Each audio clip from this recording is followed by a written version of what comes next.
Archaeologists recently found something fascinating from a forgotten Maya kingdom, a tomb hidden in a collapsing pyramid. Inside, there was a king buried for 1,700 years, a jade mask that looks almost human, but not quite. And all this thanks to the looters who missed it by just 6 feet. They stumbled upon it in 2022 in the dense jungles near the border of Guatemala, Mexico, and Belize. In Mayan times, this little place used to be called Chochkitam. It's a lost city, half swallowed by jungle. This place meant pretty much nothing compared to other big Mayan cities, like Tikal or Teotihuacan, or so we thought. The team found a tomb of a Mayan ruler. The artifacts, the names of kings, all this revealed that Chochkitam wasn't just some tiny village. It was a pretty important place for that culture. And what they found inside that tomb may rival the treasures of any Maya metropolis. The tomb's ceiling had collapsed long ago, but the offerings were still inside and remained intact even after centuries. They recovered over 16 spondylus shells. These things were used by the ancient elite for power and rituals. That meant that whoever the tomb was related to, it was someone wealthy, of high status, who got themselves a ceremonial burial. Archaeologists also found carved femur bones. They were etched with hieroglyphs and names. Maya literally wrote their history in human remains. Researchers want to dive super deep and get a DNA analysis on the bones. Maybe that will help uncover familial ties, origins, or health problems these people might have faced. And most important of all, the mosaic jade mask. It was pieced together from luminous green tiles into an expression that feels almost human, almost alive. A lot of people were joking that it's just like Jim Carrey's mask in the famous movie. But it wasn't a magical artifact. That was the face of a forgotten Maya king, staring out at us after 1,700 years of silence. His name was etched into the femur bones, Itzam Kokaj Balam. Historians think this might be the ruler who reigned around 350 BCE. Unfortunately, this period is super underdocumented. We barely know anything about those times, but it looks like he was pretty important to the locals. One of the bones even showed a carved figure holding a deity's severed head. The deity's head looks exactly like the jade mask. Perhaps this was supposed to be the king himself, defeating some mythological villain.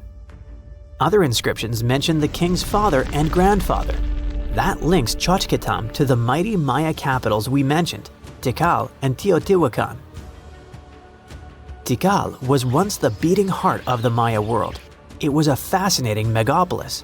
A city rose from the Guatemalan lowlands with towering step pyramids that scraped the sky.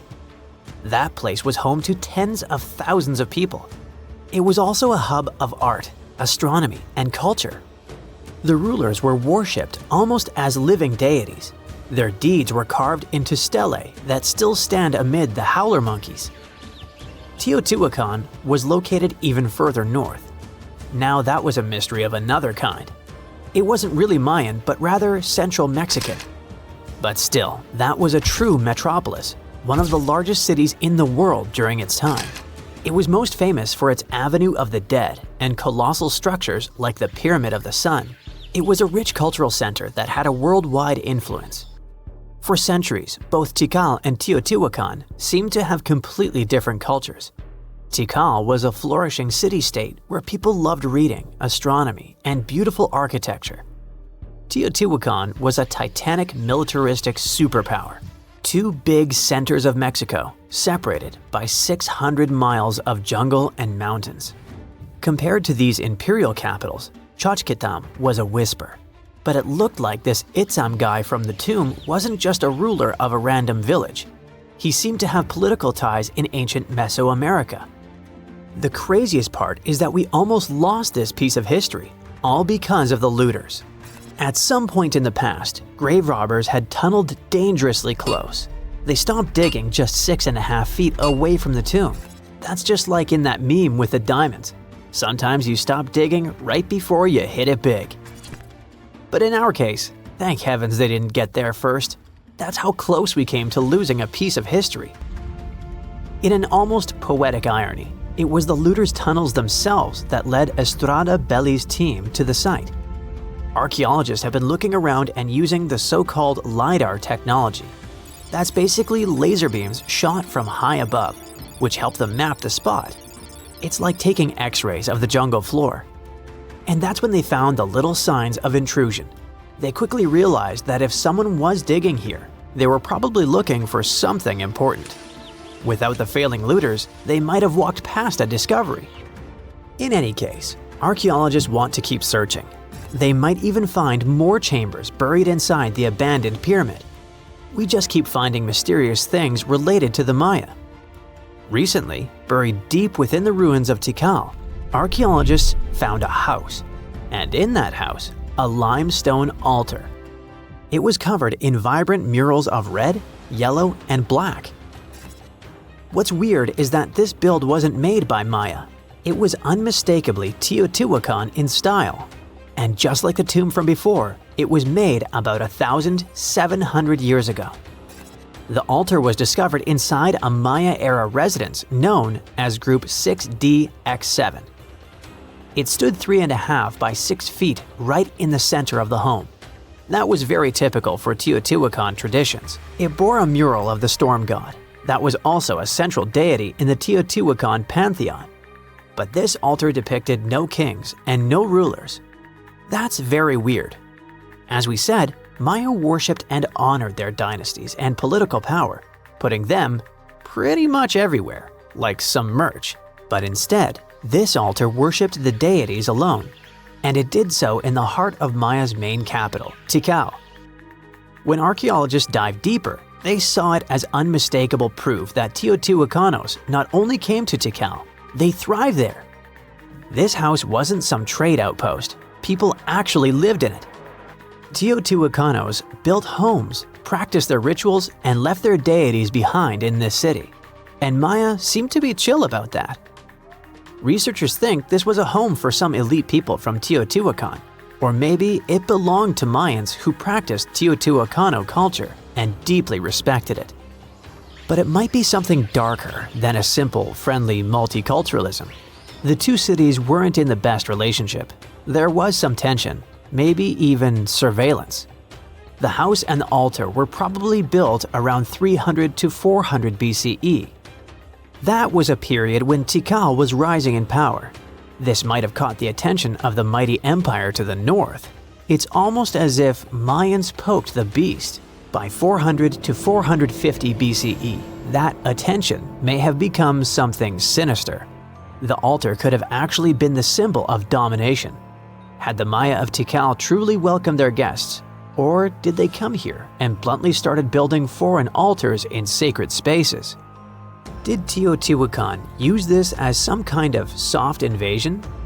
In that case, it would make sense for Mayans to destroy that place or vandalize it somehow. Mayans regularly buried their buildings and rebuilt on top of them. But for some reason, this altar remained untouched.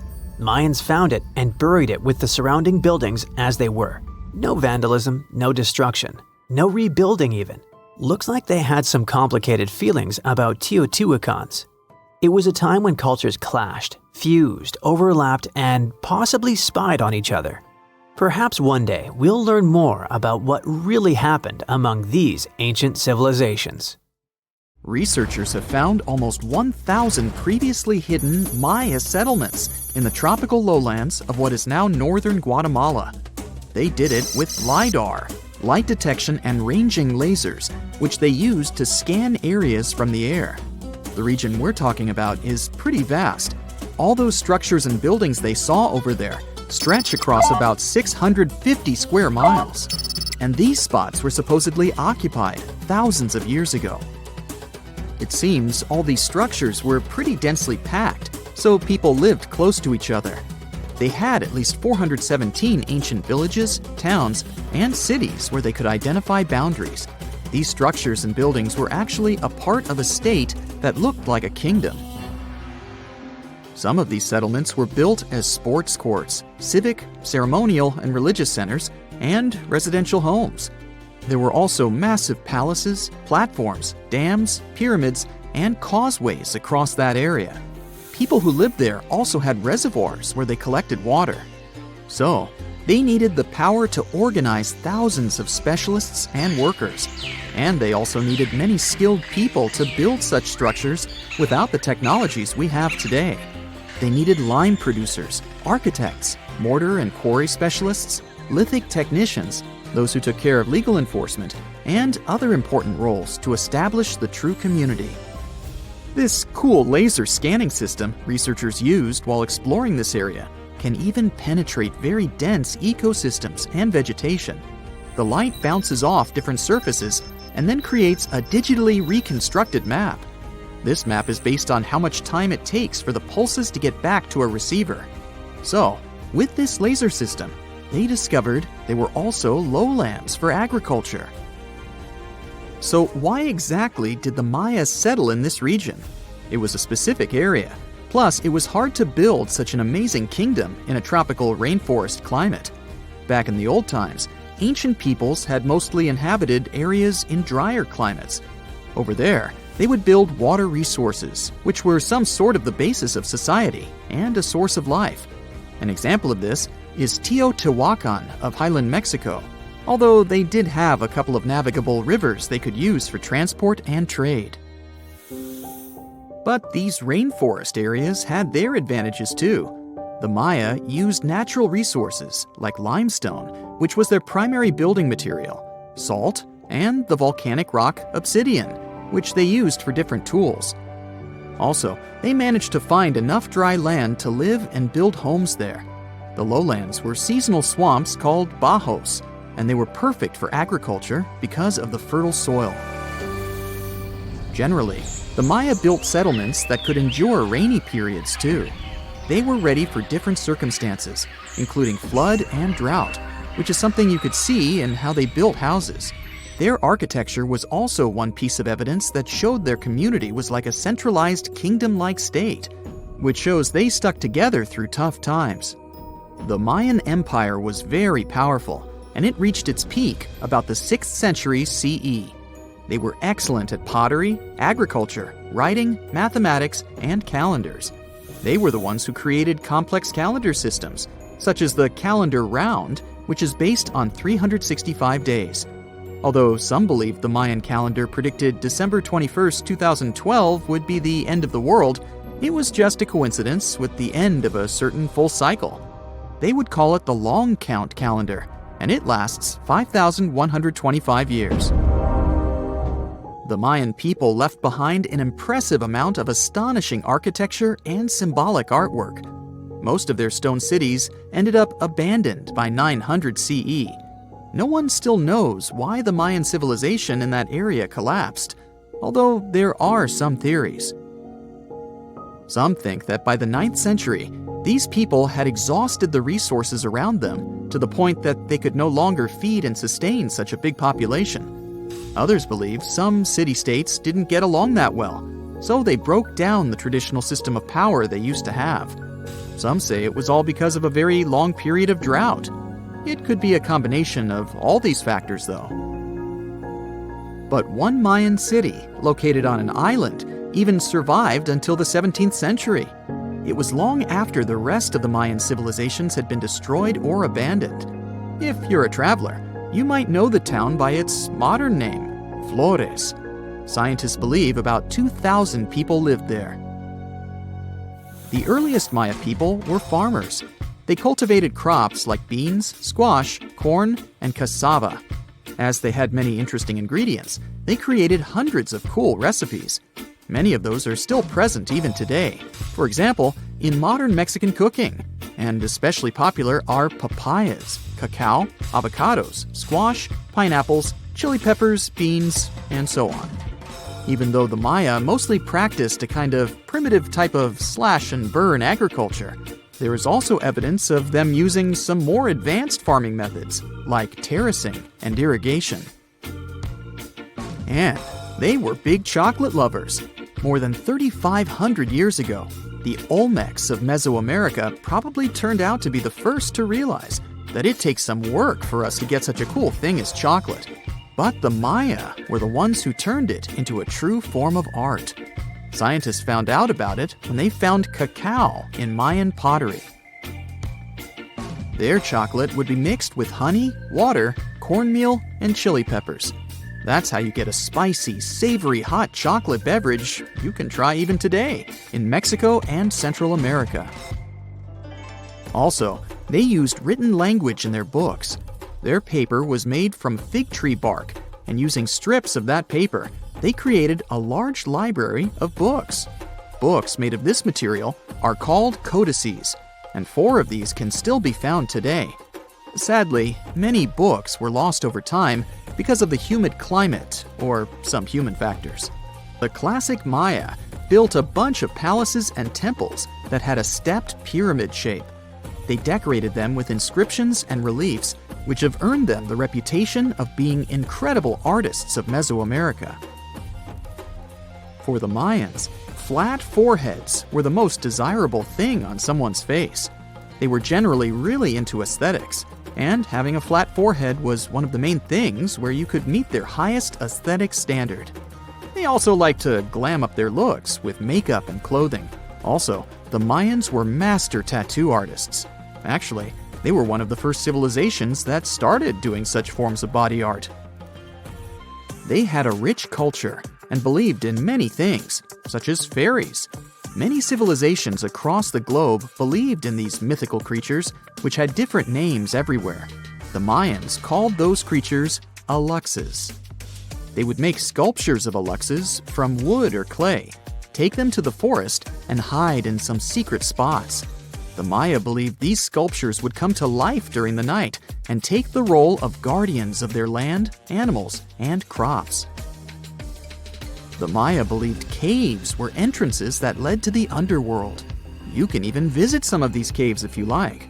For example, you can explore the jungles of Quintana Roo and Yucatan near Cancun. There are many spots where researchers found artifacts the Mayans had left behind.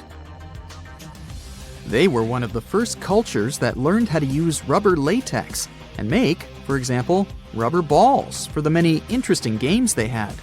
They used natural latex and then probably mixed it with some other natural substances. That's how they came up with the bouncy balls they played with. They also built cool steam baths. The Maya had structures made from stone that looked like something we know today as bathtubs. Plus, they were building heated stone structures we know as sweat houses. Researchers found these in El Salvador and Guatemala, and they were previously hidden under volcanic ash. Around 150,000 years ago, the dragon men, with huge skulls, square eye sockets, and enormous teeth, used to roam the frosty forests of northern China. They didn't get their name after fire-breathing monsters, though, but after a river where construction workers accidentally found the first skull in 1933. The skull that came from the river mud was large and nearly complete, with an elongated cranium and a heavy brow bone.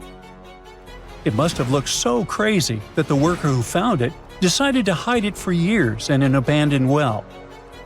Before passing away in 2018, he told his grandchildren about his secret find, and they rushed to the well. Scientists got their hands on the skull only in 2021. They noticed an odd mishmash of features: a squat and wide skull, like in ancient hominins, a tooth with 3 roots that you'd rarely see today, and at the same time, delicate cheekbones, which are common now. To identify the find, a team of scientists studied 95 old skulls, jawbones, and teeth from different ancient human groups. They carefully examined over 600 details on these fossils to understand how these ancient humans were related. Then, they used a super powerful computer to create billions of family trees showing how these groups evolved over time. The goal was to find the simplest path of evolution, which most scientists think is the most likely way things happen.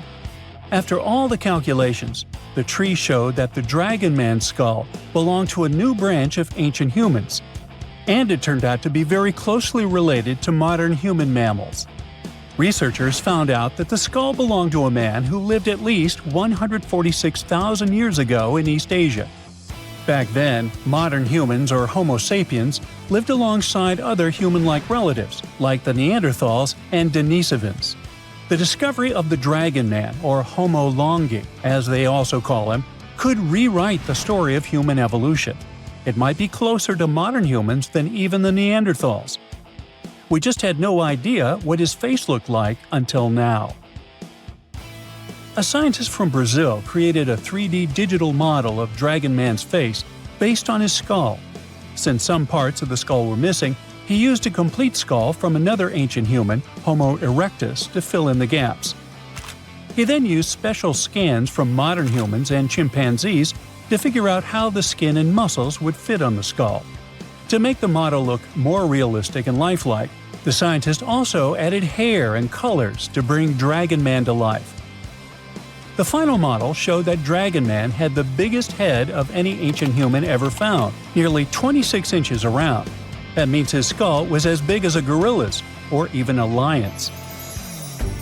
Scientists believe that his generous size may have helped him survive the freezing cold winters of Harbin, where they found the skull, and where temperatures still drop to only 3 degrees today. Now, not all scientists agree that Dragon Man is a completely new species or where it belongs in the human family tree. Some experts think the skull's unique features might just be because of its size, rather than proof that it's a distinct species. People from the same species can look different based on their age, gender, where they lived, and how old the fossil is. Some scientists compare it to another skull found in China, which is considered part of another already well-studied species. Then there's the mystery of the Denisovans, an ancient human group that lived in Asia for thousands of years but left very few fossils behind. The closest match to Dragon Man might be a broken jawbone found in Tibet in 2019. Some scientists believe that means Dragon Man could be a Denisovan, but others aren't so sure because the Harbin skull has no jaw to compare it to. Scientists first discovered Denisovans in 2008 when they found a small piece of a finger bone in Denisova cave in the Altai Mountains.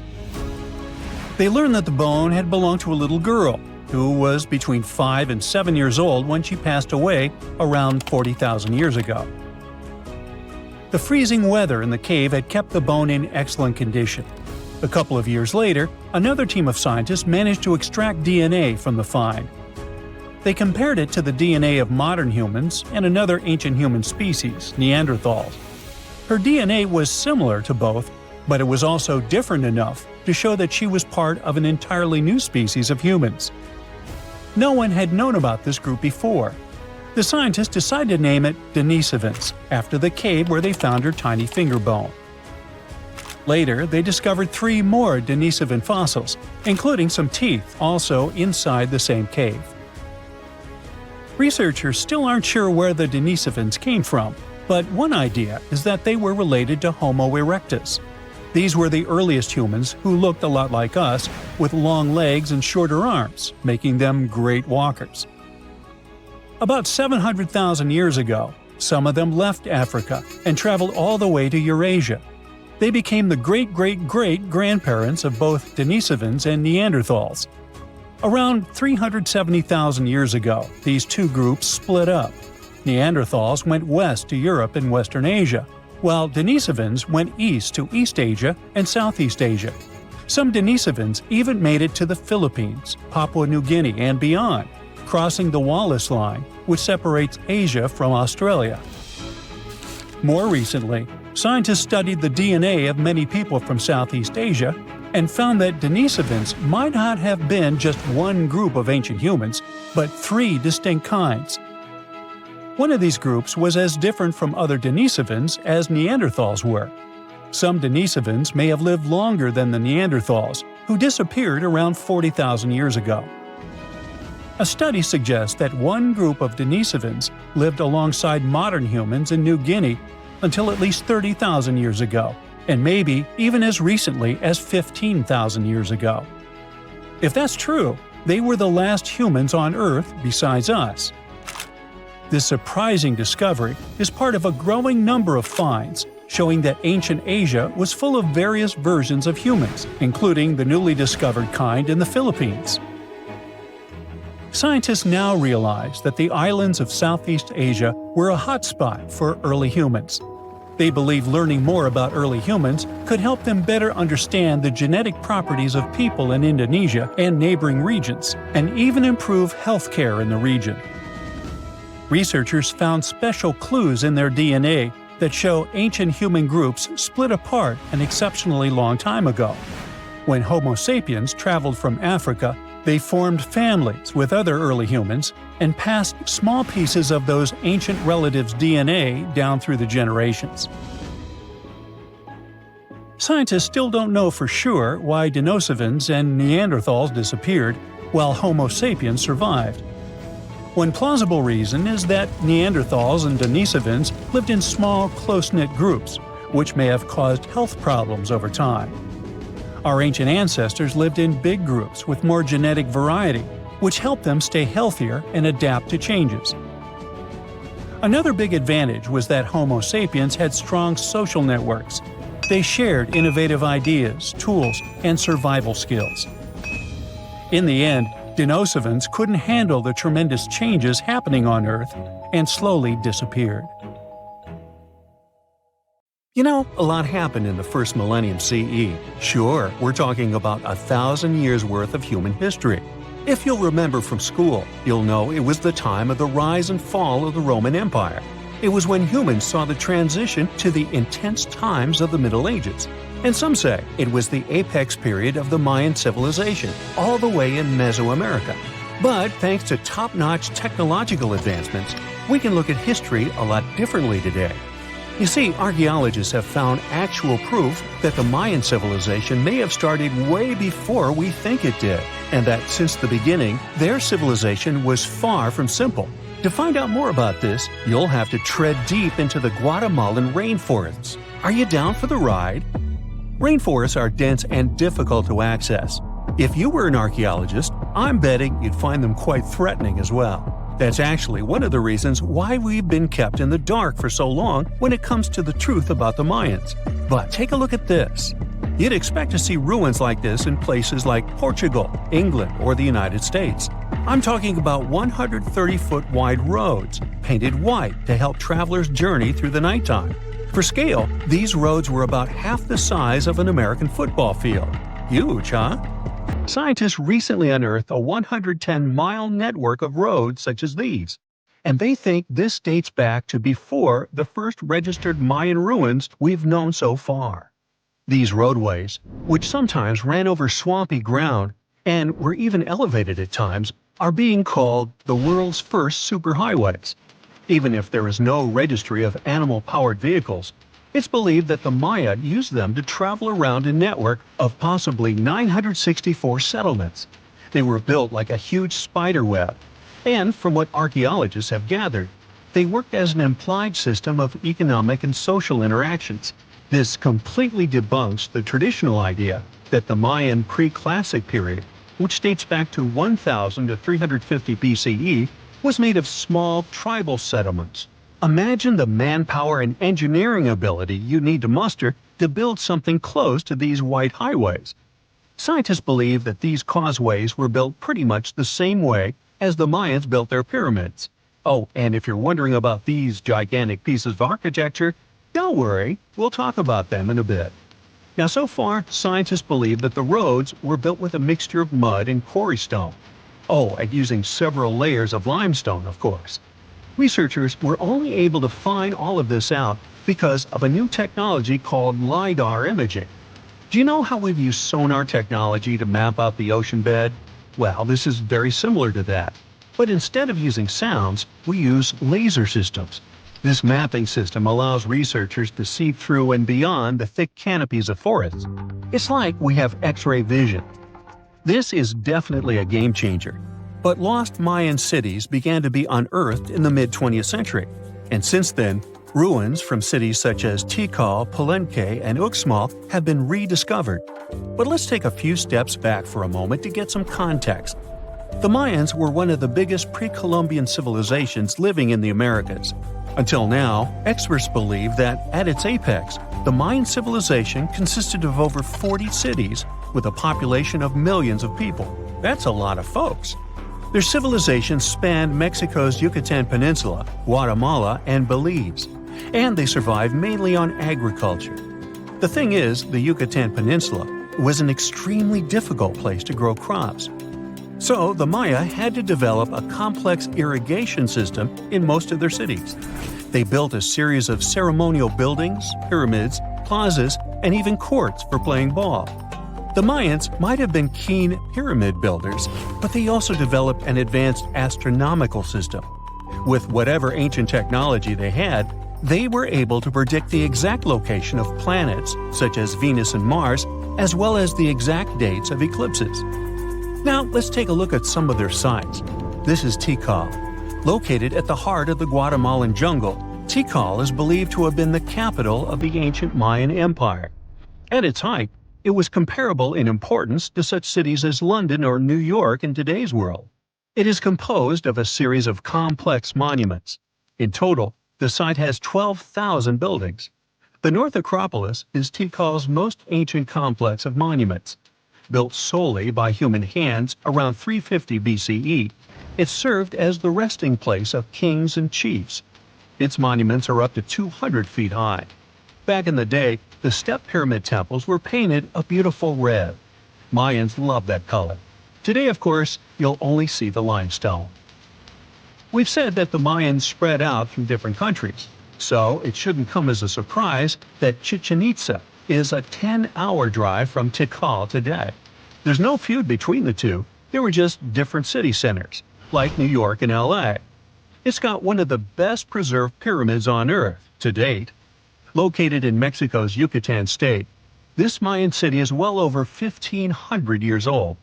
At its peak, it was home to 35,000 people. The site covers 4 square miles of land. The highlight is El Castillo, a tremendous step-like temple standing 80 feet above ground. Its most peculiar feature is that it has 91 steps up each of its 4 sides, including the upper platform, which makes for 365 steps, the same number of days as the solar year. Makes you go, Behold, the lost city of Palenque. Another important Maya city is believed to have hosted over 6,000 people at its peak. Archaeologists have made some unusual discoveries on this site. The most eccentric of them all makes us think of Indiana Jones and the Tomb Raider. One of the buildings in Palenque is believed to be the final resting place of the Red Queen of Palenque. She was believed to be the grandmother of the last Mayan king. In her honor, a huge monument was built to keep her body after her passing. The discovery of the tomb itself was already thrilling. Archaeologists found an ancient monument when digging at the site back in 1994. The first they saw was a room with a hidden door. Once they opened the door, they discovered an 8-foot-long corridor. At the end of this corridor was the queen's chamber, and inside was the mummy of the queen herself. They found her to be accompanied by her pearls, jade shells, and expensive rocks. But as the team explored the remains, they saw something strange. The room was filled with a red-colored powder. Researchers knew that the color red was important to the Mayan people, but they didn't understand why the queen was buried with this unknown substance. They took a sample back with them for further analysis and discovered that the red powder was cinnabar, a very dangerous mineral. This powder, when inhaled, can cause severe health damage to a person. The team concluded that this could only be a trap for anyone trying to steal her riches. Talk about curses, huh? One thing that has always troubled researchers is the lack of evidence on the decline of this almighty empire. What could have been the cause of their demise? Was it a drought? Some disease? New research in 2017 did shed some light on this issue. Using data from a site called Ciabal, located southwest of Tikal, scientists analyzed radiocarbon data from ceramics and archaeological excavations to extract new information about the unexpected passing of this great civilization. The information shows that instead of a sudden collapse, the Mayans most likely fell in waves of social instability and political crises. These events are believed to have deteriorated Mayan city centers and began causing the dispersion of the Mayan population. So, what's your take on the end of this story? Ooh, so check this out. Researchers just found some super old footprints from a family of extinct humans, like we're talking 300,000 years ago. The prints belong to a group of Homo heidelbergensis. Ooh, that's a tough one, but I nailed it. So those dudes were pretty advanced for their time. They were building homes and hunting big animals. But unfortunately, they couldn't handle climate change and disappeared about 28,000 years ago. No, they weren't sissies, trust me. The weather was really tough back then, and they couldn't just go grab a down jacket like you do. So, the University of Tübingen crew made the discovery in Germany, where they found the perfectly preserved prints in a forest by a lake. Apparently, elephants, rhinos, and other critters used to come relax by the lake, and so did this Heidelberg family. The scientists believe they were probably just a family outing rather than a group of adult hunters, since there were little kid footprints too. And depending on the season, they could munch on plants, fruits, leaves, shoots, and mushrooms around the lake. Experts even found tracks from an extinct elephant species that used to weigh up to 13 tons. Now, can you imagine seeing one of those in person? Just so you know, 13 tons is about 45 times as heavy as a pig. Oink. They were digging around in Schöningen when they stumbled upon some elephant tracks that were 21 inches long. That's like the length of a really big ruler. They even found wood fragments in the ruts that the elephants had left behind. But wait, there's more. They also found a rhino print from the Pleistocene era, which is pretty wild. It's the first time they found a footprint from this particular species in Europe. Who knew rhinos had such big feet? Except those whom the rhino stepped on. Meanwhile, over in New Mexico, some British and American archaeologists found some ancient human footprints that date back 23,000 years. They used radiocarbon dating to figure out when these footprints were made, and it turns out they were stomped into the mud during the last glacial maximum. That's when ice sheets covered much of North America and sea levels were lower than they are now. Now, we've always thought that humans first made their way to North America between 13,000 and 16,000 years ago. But these footprints suggest that our ancestors were wandering around way earlier than that. Some people even think that humans might have been hanging out in North America as far back as 33,000 years ago, although not everyone is convinced. Alrighty, if there were footprints, there must have also been some shoes too, am I right? Well, researchers may not have found signature Gucci loafers, even though they've been around since 1953, but they did find a cave in Armenia full of ancient artifacts from the Copper Age. And guess what? Those artifacts included a seriously well-preserved shoe that's now the oldest footwear ever found. That footwear was made from a single piece of cowhide leather, which is pretty rare today, despite all the fancy schmancy technological upgrades we've got today. Talk about premium quality. Currently, the coolest modern-day designer shoes are trying to copy this hole-cut technique. The shoe was also rubbed with some kind of plant or vegetable oil for extra durability, and it even had shoelaces that crisscrossed through a series of holes, just like our beloved sneakers today. The shoe was about the size of a woman's US 7, so we're guessing it was tailor-made for some fancy-pants wealthy person. Can you imagine rocking these feet whips back in the day? They were possibly the talk of the town. Now, since we're talking about shoes, have you ever had that gross feeling when you step in something sticky? Especially if you're wearing a brand new pair of white sneakers? No, not what you're thinking. I'm talking about chewing gum. It's a total buzzkill to have it stuck to your shoe. A super cool British archaeology student named Sarah Pickett found a 5,000-year-old piece of Neolithic chewing gum made from birch bark tar while on a dig in Finland. It even had tooth marks in it. Who knew our ancestors were into chewing gum too? Apparently, birch bark tar has antiseptic properties, so it's believed that Neolithic peeps chewed it to help treat mouth and gum infections. So it looks like people have been spitting out gum since the beginning of time. Ah, what a tradition. Prehistoric designers had way more than just shoes to offer to prehistoric fashionistas. You're not going to find such a statement piece in the mass market, and I'm not sure about high-end boutiques either. Yep, it's supposedly the oldest purse ever found, and yep, those are dog teeth used as decorations for a handbag. According to one of the archaeologists, these teeth were all the rage back in 2500 BCE. People were putting them on everything, from clothes to jewelry. But this particular handbag was something special. It had over a dozen sets of teeth and was super fancy, which means whoever owned it was perhaps a VIP. Unfortunately, the purse itself didn't survive the test of time. All that's left are these teeth, pointing in the same direction and looking like a modern-day handbag flap. It must have been truly chic back in the day, but it's a good thing we've moved on to more humane materials for our accessories. Did you hear about the dino-sized discovery on Yorkshire's coast? Yep, sometimes scientists discover not human footprints, but dino footprints.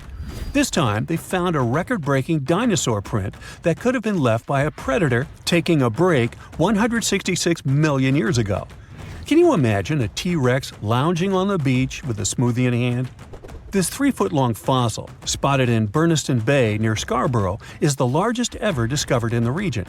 The team of researchers who studied the track concluded that it was made by a giant carnivore like a megalosaurus. That's one big and hungry dino. The footprint is the largest made by a theropod, which is a group of bipedal dinosaurs that includes the infamous Tyrannosaurus rex. So, we're talking about some seriously big and scary creatures here. A paleontologist from the University of Manchester said the discovery had shed new light on the behavior of these carnivorous giants. Apparently, features of the footprint suggest that this large predator was squatting down before standing up. Maybe it was doing some yoga or taking a bathroom break. Who knows? Another archaeologist, Marie Woods, stumbled across the print while collecting shellfish on the shore. She said she couldn't believe what she was looking at. I mean, who would expect to find a giant dinosaur print while picking up some clams? It's lucky that Ms. Woods and Rob Taylor, a local fossil collector, rescued the fragile print from the shoreline. Experts warned that it was at risk of being lost to erosion or landslides. Now, plans are in motion for the footprint to go on public display at the Rotunda Museum in Scarborough. But there's some more dino-mite news. Several drought conditions in Texas have revealed ancient dinosaur footprints that are over 100 million years old. Multiple dinosaur tracks belong to the dinos were recently discovered at Dinosaur Valley State Park in northwest Texas. The droughts have caused a river running through central Texas to dry up almost entirely, which is how these prehistoric prints were finally uncovered. This guy was a real beast, measuring 15 feet and weighing in at 7 tons. It used to roam the area over 113 million years ago, according to the state park. About 60 prints from this dino have been revealed due to the drought, with an estimated 140 tracks from the dinosaur in total. But that's not all. Prints from Sauroposeidon were also discovered. This creature was a massive 66 feet long and weighed about 48 tons when fully matured. Experts believe that the Acrocanthosaurus preyed on Sauroposeidon, which explains why their prints were found together. There's a weird thing though. Sauroposeidon was bigger than Acrocanthosaurus. Can any professors please explain to me why the smaller dude would munch on the bigger one? Can you pronounce this name of the Aztec capital city? Yes, it's quite difficult to say in English and above my pay grade.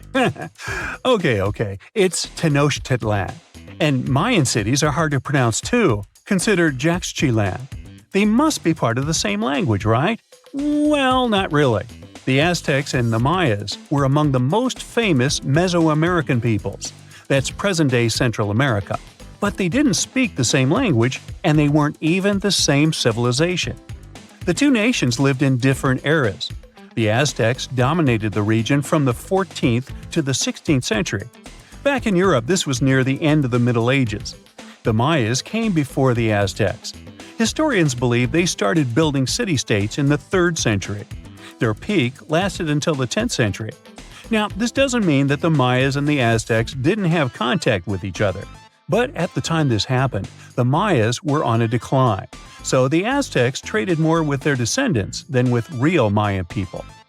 The two civilizations didn't even live in the same place. The Aztecs built their cities in the north of what is today Mexico. The Mayas lived to the south of them in the Yucatan Peninsula. Yes, that's also in Mexico nowadays. But the Mayas inhabited parts of modern-day Guatemala and Belize as well, and they spoke a number of languages. There's a whole Mayan language family they spoke, not just one language. Some of those languages have survived through today. Estimates show that there are 6 million indigenous Maya people groups spread across Central America. In Guatemala, there are 21 Maya languages recognized by the authorities. Further north, in Mexico, the number of official languages is 29. For the Aztecs, the situation is much simpler. They had a single language. It still has around 1.5 million native speakers, mostly in central Mexico. That's more than any other family of indigenous languages in the region.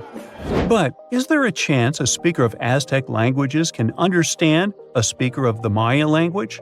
Not by a long shot. The two languages are completely unrelated. In fact, they didn't even share the same writing systems. The Mayans were more advanced because they used hieroglyphs. Yep, like the ancient Egyptians. Instead of letters that make up words, ancient civilizations used tiny pictures to symbolize an object or a concept. When the Mayas wanted to write the word jaguar, for example, they would draw a small image of the animal. In total, their writing system had more than 800 characters like this one. Way too complicated compared to the modern way we write down words. But the Aztecs were one step behind the Mayas. They used pictograms and ideograms. Simply put, these are elaborate drawings that mark an object, animal, or concept. Compared to Mayan hieroglyphs, they aren't simple symbols anyone can draw, but true masterpieces of visual art. Only highly skilled painters could draw them. I don't say write because, technically, the Aztecs didn't have a writing system. So you could say that the Mayas were more advanced when it came to language. After all, they had the only known fully developed language in the Americas before the arrival of Europeans. But in terms of culture and economy, the two societies weren't that much different. Neither of them used work animals for agriculture and transport. The main crop for both peoples? You guessed it, corn. What they called maize. Christopher Columbus was the first to transport corn back to the old continent in 1493. The Mayans also cultivated sunflower, vanilla, and cotton. The Aztecs produced chili, beans, and squashes. When it comes to meat, the Aztecs were happy to catch fish and shrimp. The Mayans penned turkey, just like we do with chicken today. The Aztec society consisted of nobles and commoners, all led by an emperor. The Mayas mostly lived in independent city kingdoms, ruled by a king and his royal household. There were no wheeled vehicles in these civilizations. Aztec merchants traveled across Mesoamerica carrying goods on their backs. Not the most comfortable mode of transportation, definitely. We shouldn't think of Aztec roads as the ones we have today. They were narrower because they saw only foot traffic. Mayas used a similar road system that also included canoes. They wouldn't travel far from the coast, though. They carved out these vessels from large tree trunks. An average Mayan canoe was 50 feet long. That's the length of a modern-day yacht. The goods these Mayas traded ranged from salt to pearls.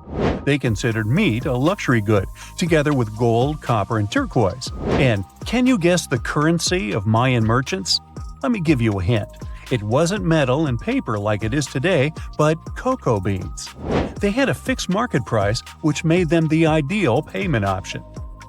The situation in modern societies is not much different. Around 2/3 of all countries have pegged their currency to the US dollar. For Mesoamericans, cocoa beans were their green banknotes. The Aztecs used the same exact currency, but with a twist. They had something called axe money. One axe was worth 8,000 cacao seeds. I bet their exchange offices were fun places to work. When it comes to minerals, jade was highly esteemed in both cultures. The Mayas and the Aztecs made tools and ornaments from it. These peoples believed jade brought beauty and long life to the person who wore it. Their jade mines were located in present-day Guatemala. And remember that city from the beginning that we could hardly pronounce? The founding of the Aztec capital gives an insight into the belief system of the whole nation. According to legend, the Aztec deity told them to build a city in the place where an eagle sits on a cactus with a snake in its talons. They saw this happen on an island in a lake. This is where they built the city. If you want to find it on the map of Central America today, look for Mexico City. That's the site of an ancient Aztec capital.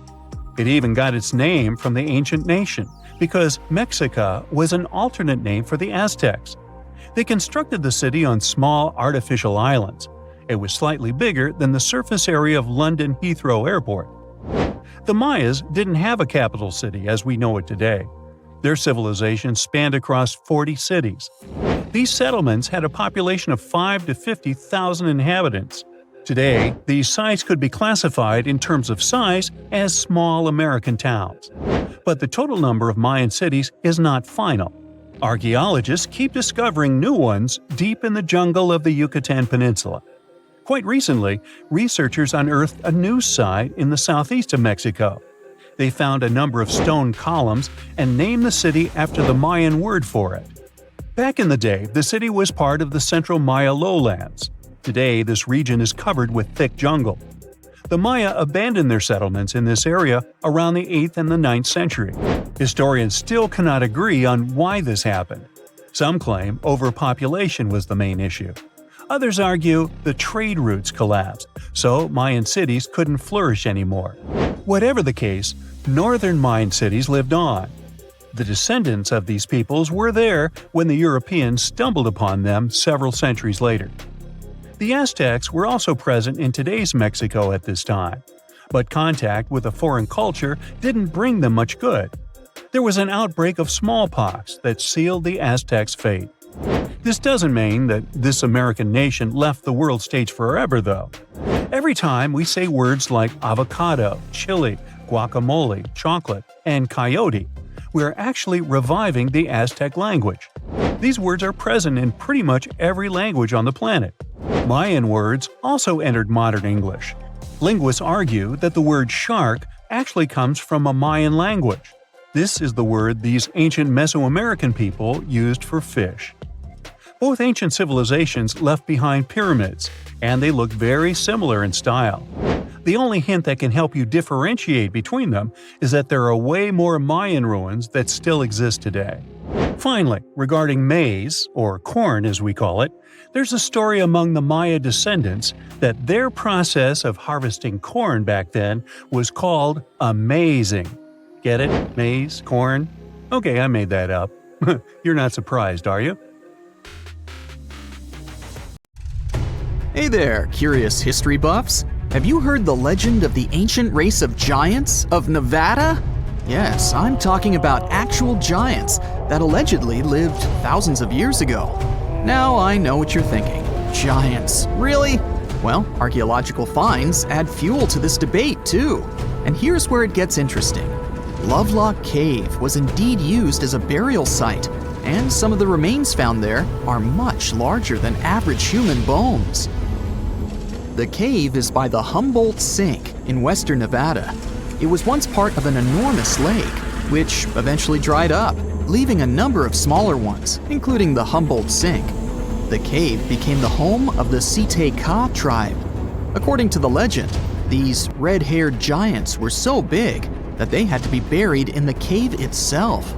Indeed, later on, archaeologists discovered 8 to 10 foot tall skeletons. This legend started to unfold when a mining engineer named John T. Reed talked to the locals in 1886. Once Reed saw the cave, he knew he was onto something. The news spread soon, but the cave was attracting another type of attention too. The deposits of a fertilizer known as guano were discovered inside the cave.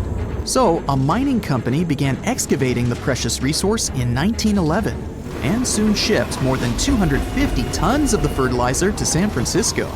Unfortunately, some of the human remains and artifacts were neglected and lost in the mining process. This led to an official excavation in 1912 and 1924. After the top layer of guano had been mined, strange objects started to surface. Around the area, the earliest evidence of human habitation dates back about 4,000 years. The Lovelock culture lasted for some 3,000 years, and they left us with 10,000 stunning artifacts. The pits in the cave were like a series of time capsules hidden at different depths. Archaeologists determined the age of each pit by its depth. It turns out that many different groups used the cave for storage over a really long time, and the things they stored there give us a really cool glimpse into their cultures. It's like a giant ancient storage unit full of hidden treasures. What have the researchers found besides the giant bones, you might ask? Some other bodies were mummified using a method similar to the one applied by ancient Egyptians. These remains also had something in common with the bodies discovered as far south as Lake Titicaca. Both mummies had some red hair, yet there are scientists who believe this reddish hue is the result of the interaction with the environment in which the bodies stayed. So, while the story of the red-haired giants may be a wild and intriguing tale, not everyone is convinced. Some experts believe that the bones found in Lovelock Cave are simply the remains of prehistoric animals, like mammoths or sloths. But others insist that there's something more to the story. Other relics, such as finely crafted baskets and exquisite duck decoys made from tule fibers, were also found there. In any case, this cave is worth the attention it gets. By the way, you can still visit this cave today and see the pits of different depths with your own eyes. But let me tell you one thing.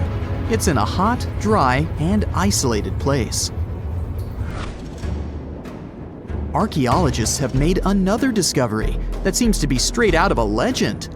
They think they found the palace of the one and only Odysseus, who was the legendary Greek king of Ithaca and the hero of Homer's epic poem. Move over, Indiana Jones. We've got some real-life adventure happening here from around 1300 BCE. Apparently, this is the only palace mentioned in Homer's epic poems that hasn't been found. The excavations have been made on the Ionian Islands, and the view from the ruins found on the island of Ithaca are exactly as described in the Odyssey, says the professor who led the excavation team.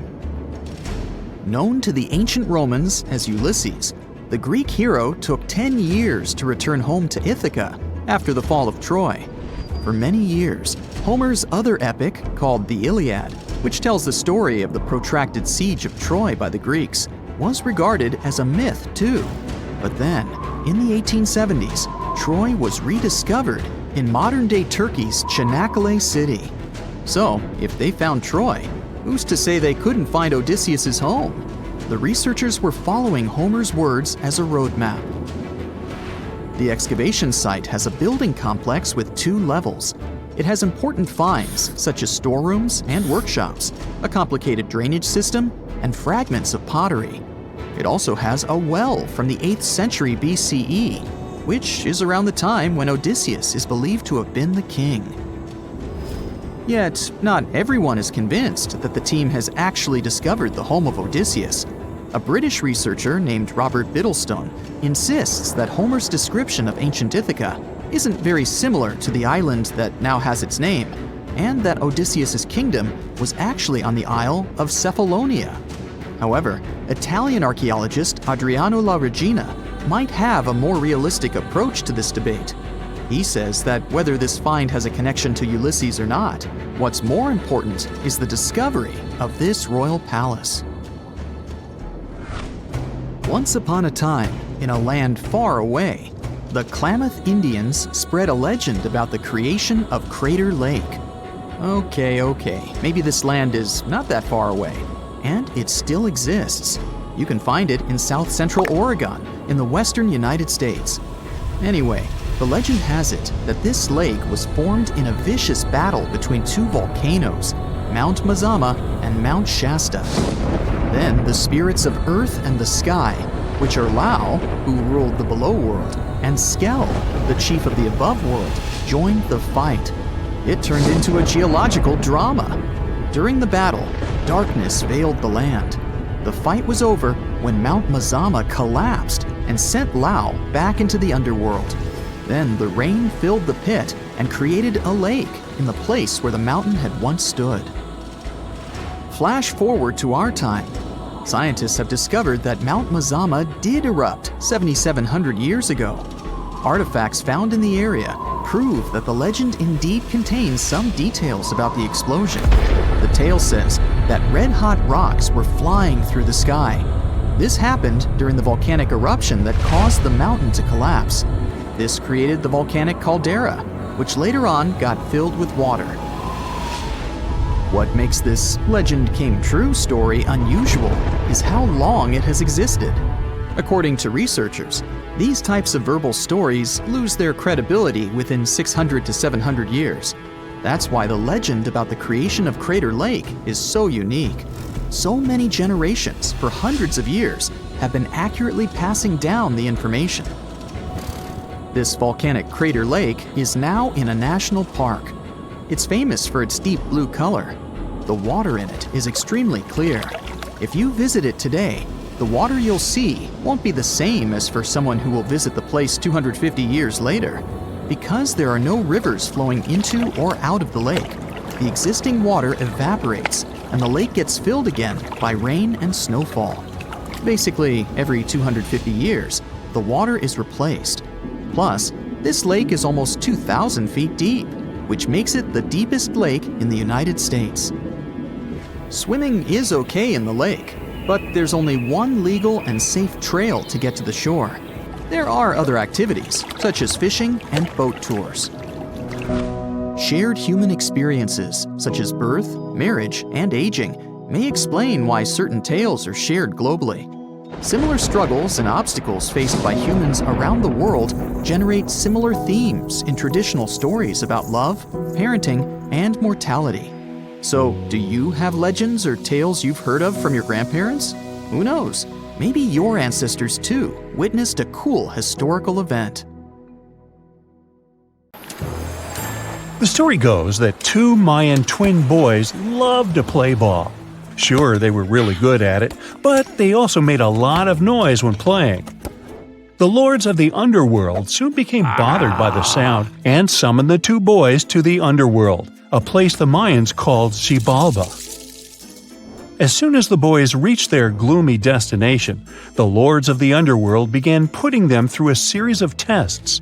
Soon enough, the inexperienced twin boys failed the tests and lost their lives.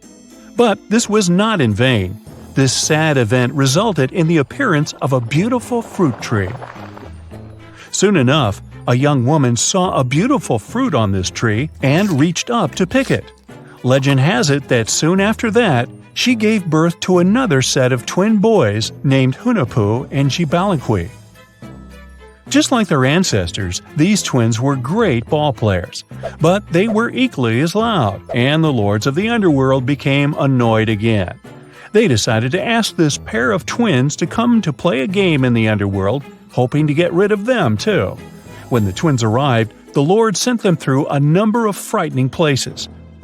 The first one was the House of Gloom, which was very dark.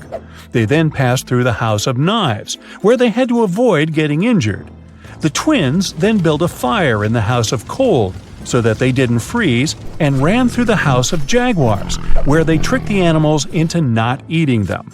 Finally, they entered the House of Bats, where they seemed to have lost their luck.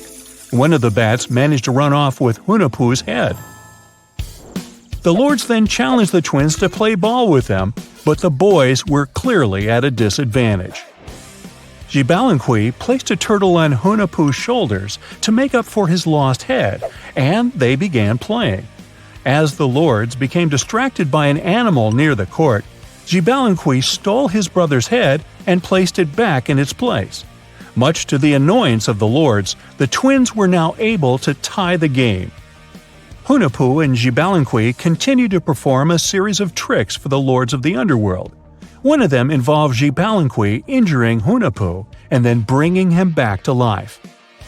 The lords were so impressed by the twins' performance that they asked them to do the same trick on them. Of course, the twins agreed, but after performing their trick on some of the lords, they refused to revive them. Seeing what had happened, the lords of the underworld admitted defeat and begged for their lives, promising not to intervene in the lives of people ever again. Hunahpu and Xibalba were happy to have avenged their ancestors and gained the respect of the lords. Legend has it that the lords of heaven were so impressed by the twins that they took them to live in the sky by turning them into the moon and the sun. The Maya civilization was one of the most dominant indigenous societies in history, and their folklore and traditions are still discovered and studied today.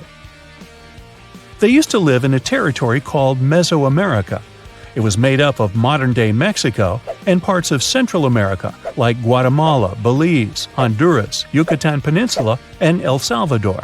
They lived from 1800 to 900 BCE and up to 900 to 1500 CE. Apart from their impressive legends, the Maya were very skilled inventors. They're known for their calendars, writing systems, farming methods, and sports. Their writing, for example, was found preserved on buildings and stone monuments, as well as in rare books and pottery. It's a system made out of more than 800 hieroglyphics in various combinations. Each of those signs was said to represent a syllable. Their writing system was deciphered by accident by Tatiana Proskoryakov, an American woman who initially studied to be an architect. Since she didn't find a job in her field, she eventually became a Mayanist in her own right, despite not being academically trained. She was the first to notice that the Mayan upended frog glyph meant birth, and that their toothache glyph meant the date when the king ascended to the throne. It made it easier for scientists to pinpoint birthdays, as well as the names of the rulers of a specific Mayan dynasty. They also invented the concept of zero, which is seen as one of the greatest innovations in mathematics, physics, and human history altogether. Sure, even back then, people understood the idea of having nothing, but the concept of zero as a number is a relatively new invention. A fun fact about Mayans is that they really liked hats. The bigger your hat was, the more important you looked. Not only was it a sort of fashion statement, but it also made them look taller, which was a big deal for their aesthetic. The Mayans also came up with one of the most intricate and complex calendars in human history. It was the first to use zero as a placeholder. Their calendar ended on December 21st, 2012, which led some people to believe that it translated to the end of the world. Obviously, that was not the case. It just so happened that the date coincided with the end of a Mayan cycle of years. But you know, as advanced in science and astronomy as they were, they did make some mistakes. One of them was their belief that the world was flat. Their theory was that the four corners of the world were watched by the brother lords, who kept the sky from falling over their lands. Hats off for their menus, though, as they were well-known chocolate eaters. They turned eating chocolate into a form of art. The drink they made wasn't really like the hot chocolate we enjoy today, though. Their recipe included mixing cacao with water, honey, chili pepper, cornmeal, and other ingredients to make a foamy, spicy drink. The ritual of drinking cacao was a crucial part of their celebrations. We're not done discovering all the amazing parts of their architecture and civilization. It was only a few years ago that a Maya pyramid was found at Tonina, in the Mexican state of Chiapas. It was estimated to be more than 1,000 years old. The reason why it escaped archaeologists for so long was that it lay hidden under what was believed to be a natural hill. The ruins of two Mayan cities have been recently discovered in the Mexican state of Campeche. Why didn't we find them until now? Well, they were concealed by really thick vegetation, which made it difficult for archaeologists to reach them. The Mayans didn't just disappear. Their descendants are still around today, many of them choosing to live in their ancestral homelands. You can find them in Guatemala, for example, where the Maya people make up the majority of the population. Overall, the Maya ethnic group contains people that speak different Mayan languages, such as Yucatec, Quiche, Quechua, or Mopan. They had no idea what a spa day was, but the Mayans really enjoyed a nice sweat once in a while. Sweat lodges were discovered around ancient Mayan sites. They were built out of stone or adobe. These rooms were an essential part of their cleansing and healthcare rituals. One of the earliest sweat lodges was found in Quello in northern Belize and appeared to date back 3,000 years. One of the most important parts of the Mayan culture was a ball game which they named Pix. It had both political and spiritual significance. We can see ball courts at important parts of Mayan archaeological sites. The main goal of the game was to pass a rubber ball through a very high stone hoop without using your hands. Basically, it was a combination of soccer and basketball. However, it could have serious consequences. The loser could, at times, even lose his own life. Ooh, high stakes indeed. Because of this game and the need for bouncy balls, the Mayan people were some of the first cultures to use rubber. They made it using natural latex. There were different kinds of rubber depending on what natural substances the latex was mixed with. And that, my friend, is the way the ball bounces. Sorry, but you know me, I just couldn't resist. There's an amazing place in Ethiopia, East Africa, called Hadar. This place is a treasure trove. We found tons of old animal fossils there. And among those remnants, we discovered something very special, the fossils of a creature called Australopithecus afarensis. One of these guys was found almost complete. You might know it today by the name Lucy, after a famous song by the Beatles. Lucy was a small lady, only about as tall as a kitchen counter.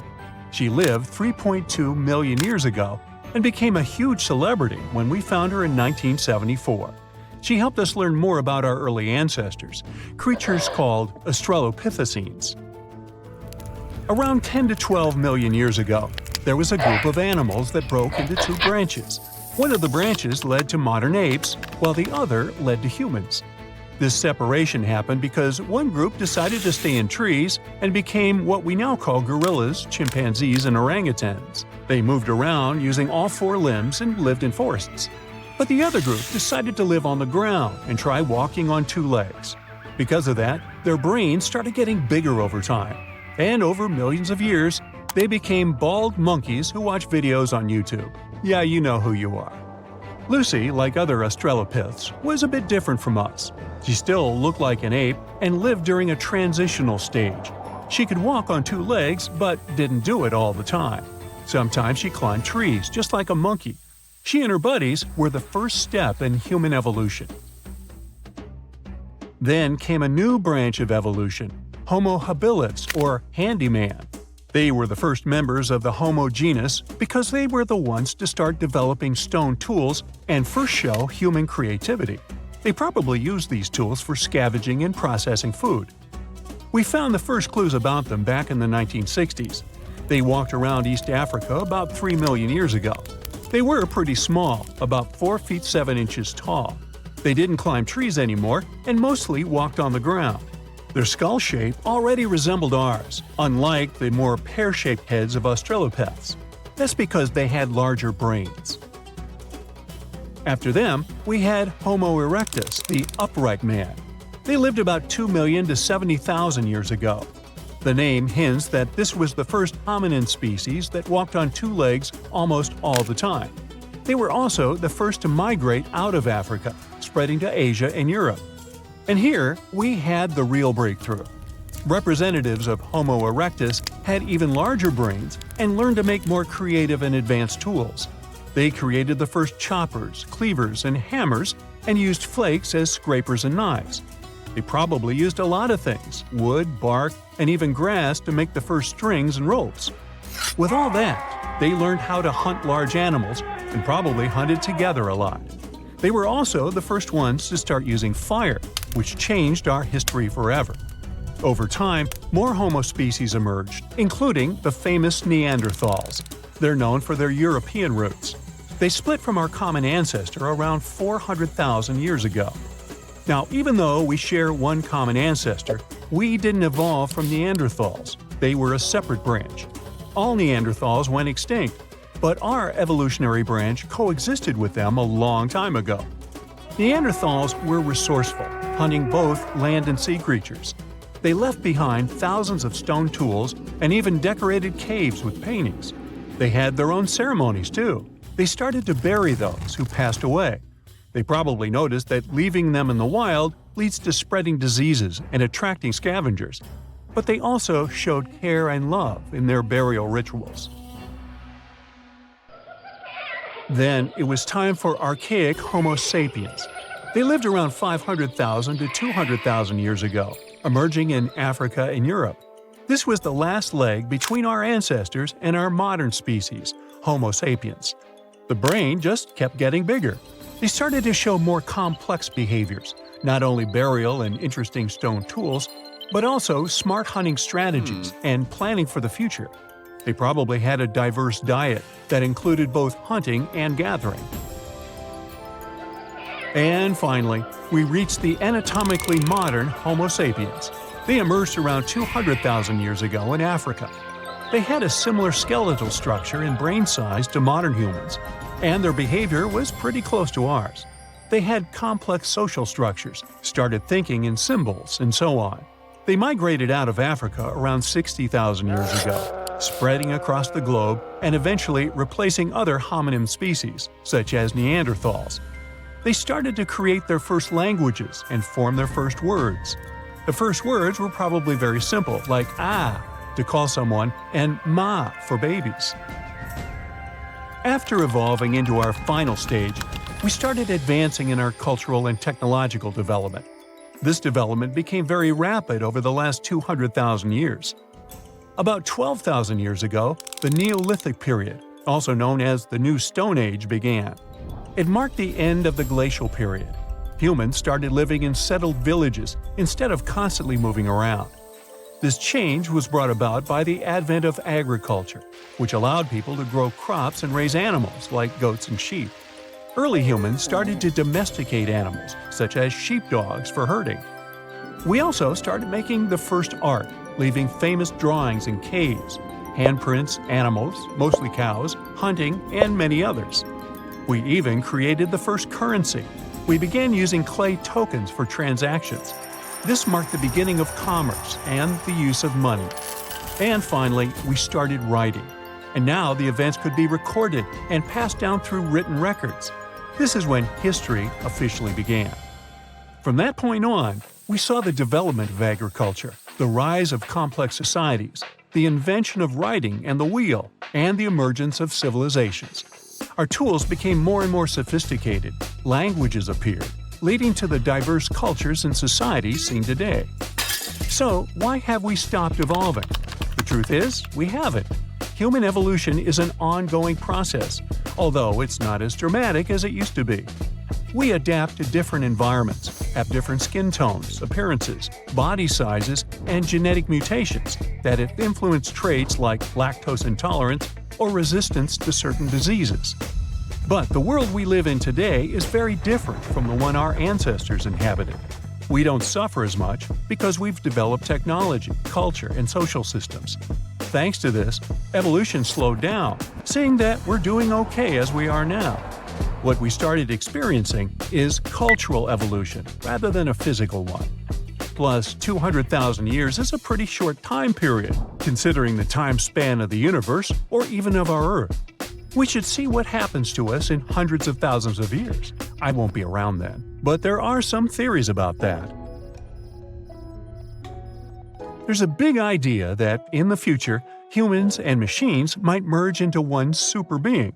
We call it technological singularity, a state where we humans lead our technologies to the point where we won't be able to control their development anymore. For example, if AI gets so advanced, it will change everything about how we live.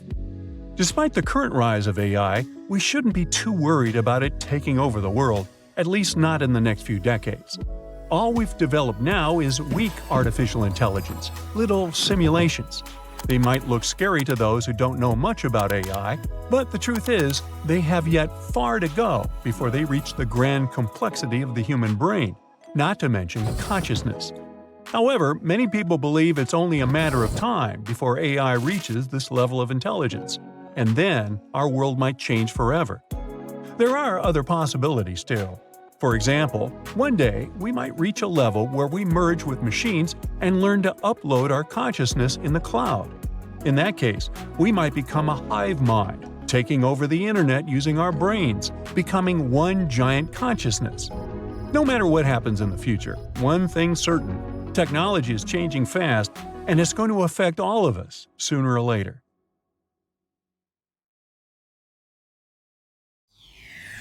Let's embark on a wild thought experiment. What if we could magically travel to all our ancestors in chronological order? Could we talk to them and actually form some connection? And just how far back can we go while still connecting with them? Well, Let's see.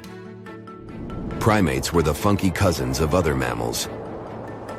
Around 85 million years ago, during the late Cretaceous period, they went their own way and became the first of their kind. Human evolution is very complicated, and we can't draw a distinctive line on where it started. But we're going to start with hominins. Hominins are a group of primates that include all the species leading up to Homo sapiens.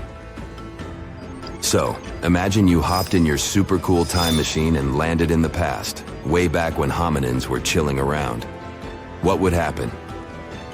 First off, you'd spot these quirky creatures roaming around with their short, hairy bodies, curious faces, and big eyes.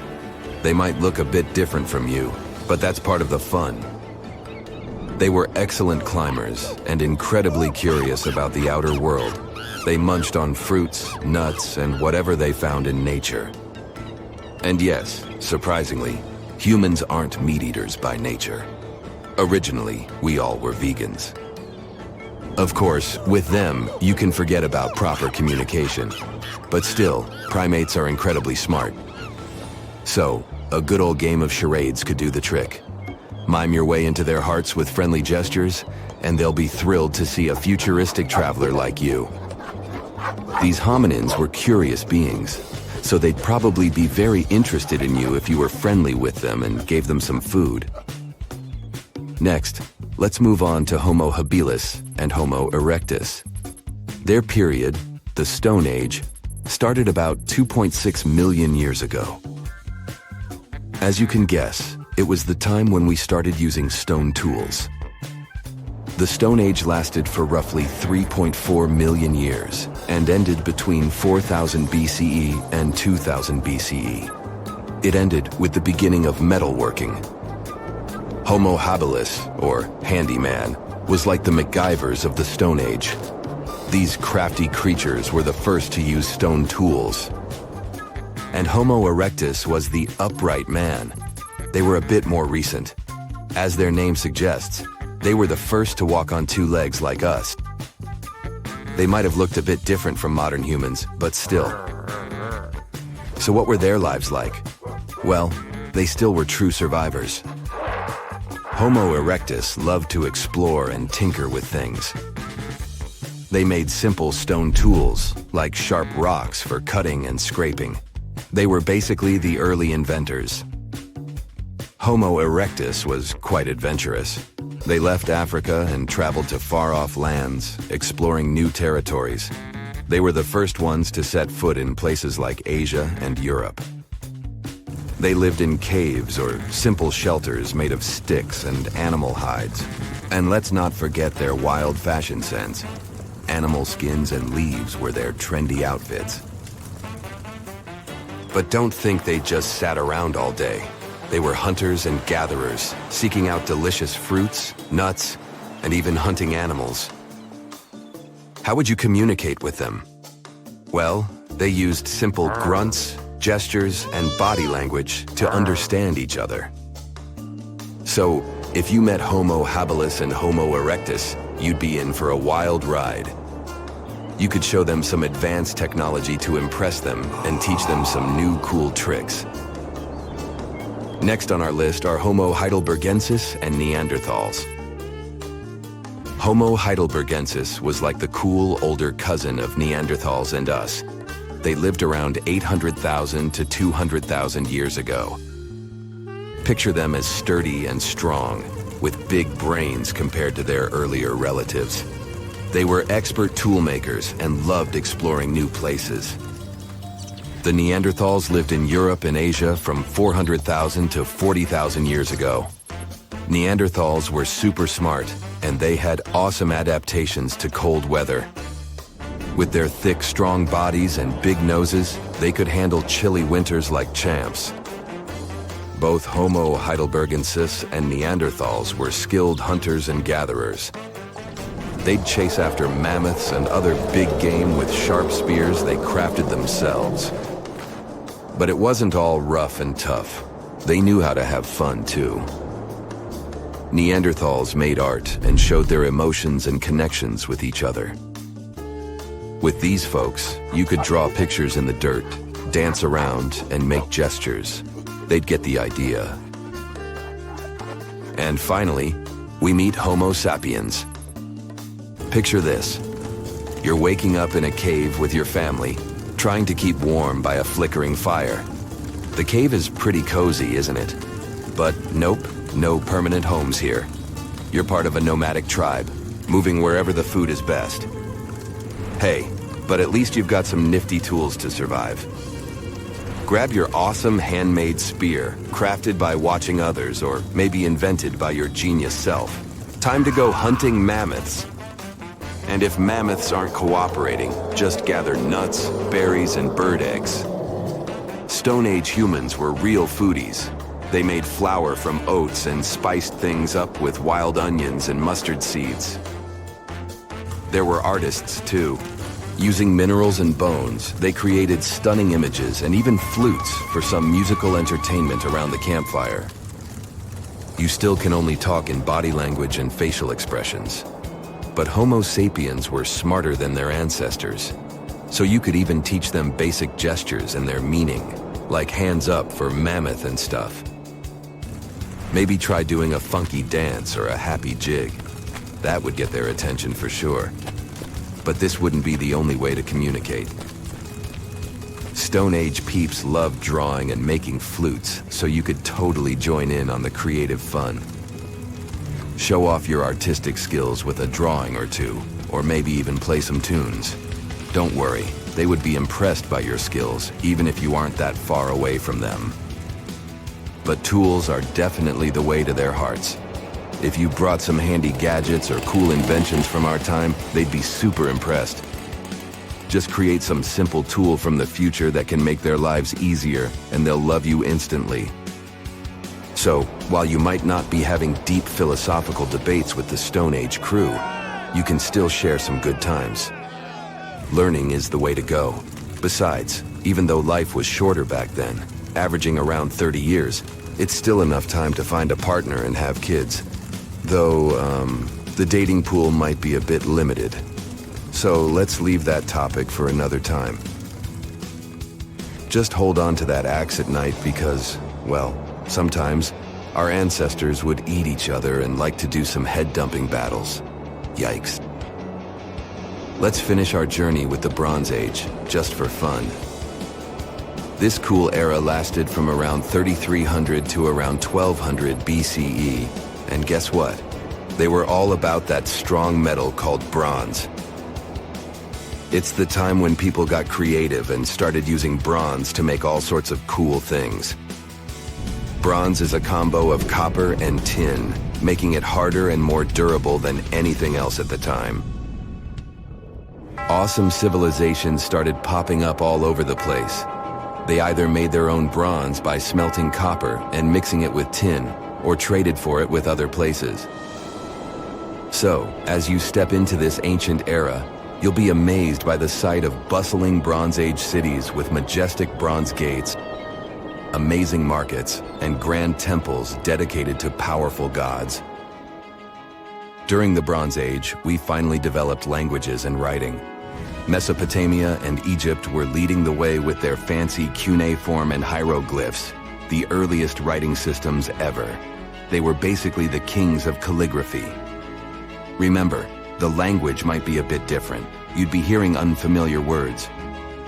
But with these humans, you can at least use drawings, art, and many other things to communicate. Anyway, this is what meeting our ancestors would be like. What a wild journey through time. So, remember to cherish our past and appreciate the wonders of our modern world. Stay tuned. You are lost deep within the jungle in the Yucatan Peninsula in Mexico. There are strange noises all around you, and to make it worse, the sun is setting. Soon, you'll be alone in the middle of an unknown rainforest. Guess it was a pretty bad idea to come looking for El Dorado on your own, wasn't it? You keep walking as fast as you can, when suddenly, wait! What's this you're seeing? It looks like large stairways made out of stone. This definitely doesn't look natural, so you take a picture. Maybe you didn't strike gold, but you might have just found something relevant. Congratulations! You found Ocumtun, a long-lost Mayan city, hidden 37 miles into the jungle. The name literally translates to stone column. Stone was probably in at the time, so these guys used a lot of it to build their pyramids, houses, and even ball courts. If you ever thought that Europeans invented ball games, think twice. Mayans loved to play ball games for recreational purposes. Ocumtun is part of a series of other long-lost Mayan cities that are being discovered with the help of new technology nowadays. We'll talk more about the other ones in a jiffy. Perhaps the biggest surprise of this one is that it was surrounded by wetlands, which is why the city was built on high ground. The city was monumental, covering an area of over 120 acres. That would be as big as 90 football fields right next to each other. Scientists have found proof that Ocumtun had pyramids of up to 49 feet high, and that it was likely an important social hub between 250 and 1000 CE. This is definitely a game changer. But lost Mayan cities began to be unearthed in the 19th century. Modern technologies, such as LiDAR imaging, help archaeologists see through dense canopies of the forests. This means that people don't really have to risk getting lost in the tropical jungle like you did at the beginning of this video. LiDAR works sort of like an X-ray. It sends out laser beams that can detect any signs of ruins or ancient constructions. According to space archaeologist Sarah Parchak, satellite imagery has been a key player in discovering ancient cities in South America, Egypt, and other places. Sarah herself spends most of her days scouring images for any signs of where there could have been cities long ago. She says that more often than not, what happens is that ruins are covered by vegetation, soil, or sand, which makes them super tricky to find. But thanks to these awesome tools, scientists also made the huge discovery of ancient Mayan causeways, which spread throughout old Mayan territories. I mean, take a look at these roadways. You'd expect to see ruins like this in places such as Portugal, England, or the United States. I'm talking about 130 feet wide roads painted white to help travelers journey through the nighttime. Scientists recently unearthed a 110-mile network of roads such as these, and they think this dates back to before the first registered Mayan highways we've known so far. These roadways, which sometimes ran over the swampy ground and were even elevated at times, are being called the world's first superhighways. Even if there is no registry of animal-powered vehicles, it's believed that the Maya used them to travel around a network of possible 964 settlements. They were built like a huge spiderweb, and from what archaeologists have gathered, this huge system of roads worked to connect a big system of economic and social interactions between Mayan cities. This completely debunks the traditional idea that the Mayan pre-classic period, which dates back to 2000 BCE, was made of small, tribal settlements. Imagine the manpower and engineering ability you need to muster to build something close to these white highways. Scientists believe that these causeways were built pretty much the same way as the Mayans built their pyramids, with a mixture of mud and quarry stone. Oh, and using several layers of limestone to make them white. That's pretty cool, right? But let's take a few steps back for a moment to get some context. The Mayans were one of the biggest pre-Columbian civilizations living in the Americas. Until now, experts believe that at its apex, the Mayan civilization consisted of over 40 cities, with a population of millions of people. That's a lot of folks. Their civilization spanned Mexico's Yucatan Peninsula, Guatemala, and Belize. And they survived mainly on agriculture. The thing is, the Yucatan Peninsula was an extremely difficult place to grow crops. So the Mayans had to develop a complex irrigation system in most of their cities. They built a series of ceremonial buildings, pyramids, and plazas. The Mayans might have been keen pyramid builders, but they also developed an advanced astronomical system. With whatever ancient technology they had, they were able to predict the exact location of planets such as Venus and Mars, as well as the exact dates of eclipses. If you've ever seen examples of ancient Mayan cities, this is Tikal. Located at the heart of the Guatemalan jungle, Tikal is believed to have been the capital of the ancient Mayan conquest state. At its height, it was comparable in importance to cities such as London or New York in today's world. It's composed of a series of complex monuments. The North Acropolis is one of Tikal's most ancient complexes of monuments. Built solely by human hands around 350 BCE, it served as the resting place of kings and chiefs. Its monuments are up to 200 feet high. Back in the day, the step pyramid temples were painted a beautiful red. Mayans loved that color. Today, of course, you'll only see the limestone. Then there's Chichen Itza. It's got one of the best preserved pyramids on Earth to date. Located in Mexico's Yucatan state, this Mayan city is well over 1,500 years old. At its peak, it was home to 35,000 people. The site covers 4 square miles of land. The highlight is El Castillo, a tremendous step-like temple standing 80 feet above ground. Its most peculiar feature is that it has 91 steps up each of its 4 sides, including the upper platform, which makes for 365 steps, the same number of days as the solar year. You can see that these folks were a pretty big deal, huh? That's why nobody can really understand what happened to them. There's a big lack of evidence on the decline of this almighty empire. What could have been the cause of their demise? Was it a drought? New research in 2017 did bring some new discoveries into the mix. Using data from a site at Ceibal, located at southwest of Tikal, scientists analyzed radiocarbon data from ceramics and archaeological excavations to extract new information about the unexpected demise of this great civilization. The information shows that instead of a sudden collapse, the Mayans most likely fell in waves of social instability and political crises. These events are believed to have deteriorated Mayan city centers and began causing the dispersion of the Mayan population. It's hard to pinpoint the exact causes, though. But hey, recent discoveries are shedding a big light on humanity's past. Not only about the Mayan Empire, but about other long-lost civilizations of South America. A major recent discovery in Brazil was done using satellite imaging technology and is also shocking scientists. Some images from near the Xingu River, also in the Amazon, suggest that cities of millions of people might have existed inside the jungle, way before our modern civilization ever existed. I mean, if this doesn't shock you, I don't know what will. Satellite imagery also detected a network of trenches dating back to 200 and 1,200 CE in the Bolivian Amazon forest. These proofs suggest settlements that could have supported around 60,000 people right in the middle of the Amazon forest. When researchers from the University of Florida went on ground to check the satellite information, they were shocked to find several mounds that were accompanied by ditches and geoglyphs. Archaeologists also found remnants of carefully designed walls centered around plazas, much like the type of construction done by the ancient Mayans.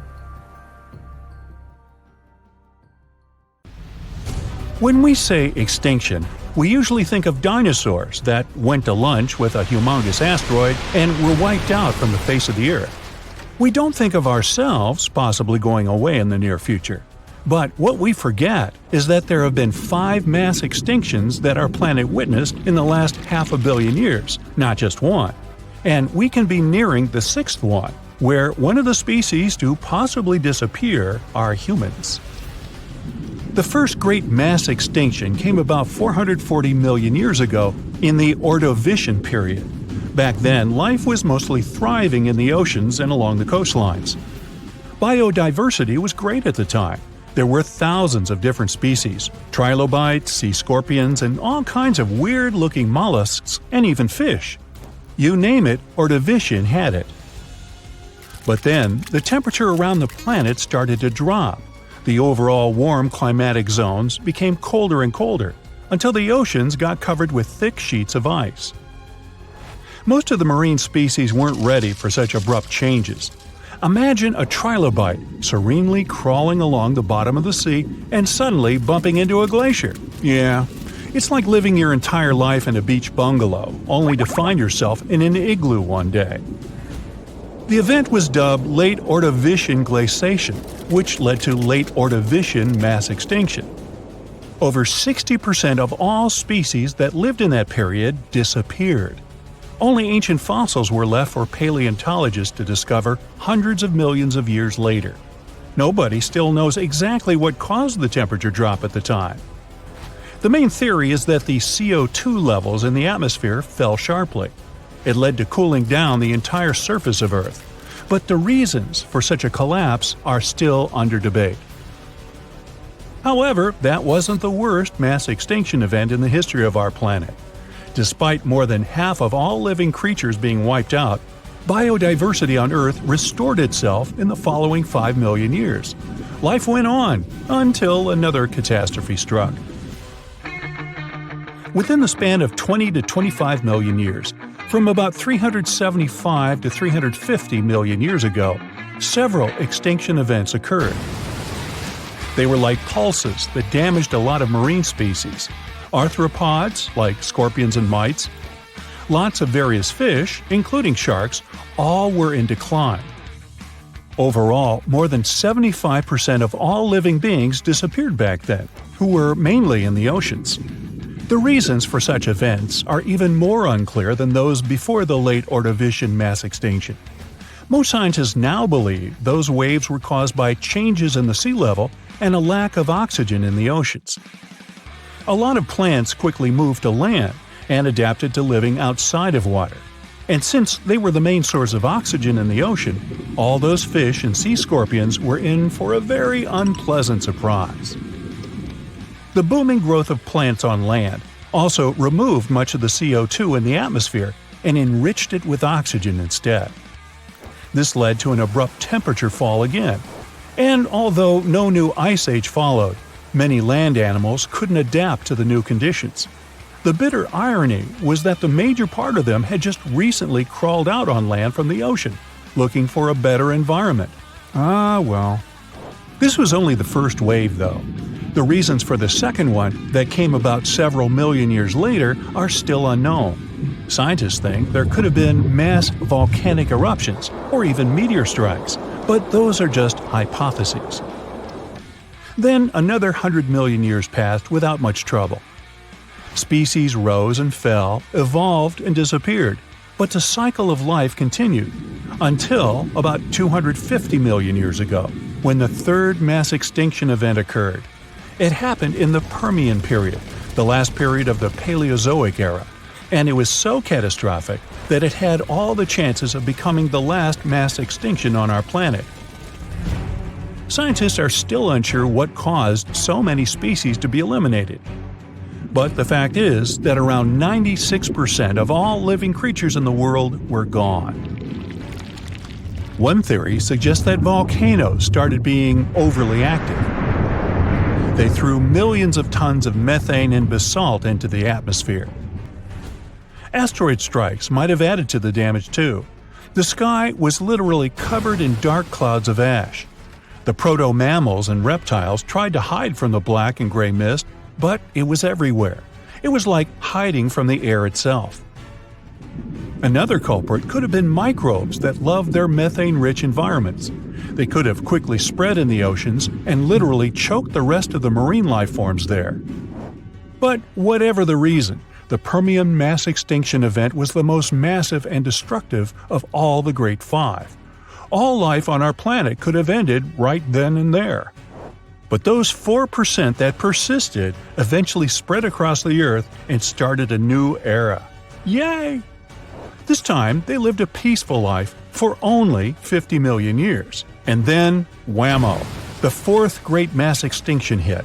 It was different though, slowly creeping across the planet over the last 18 million years of the Triassic period.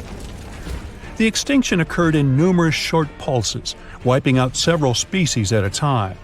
A slight climate change here, an abrupt temperature fall there, and very upset animals and fish all around.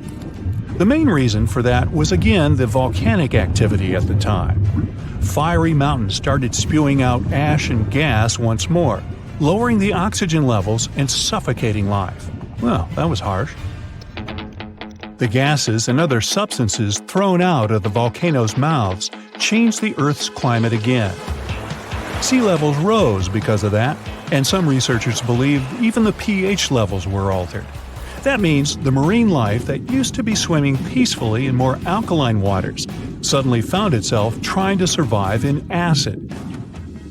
But apart from causing bursts of extinction, these changes also ushered in the era of dinosaurs.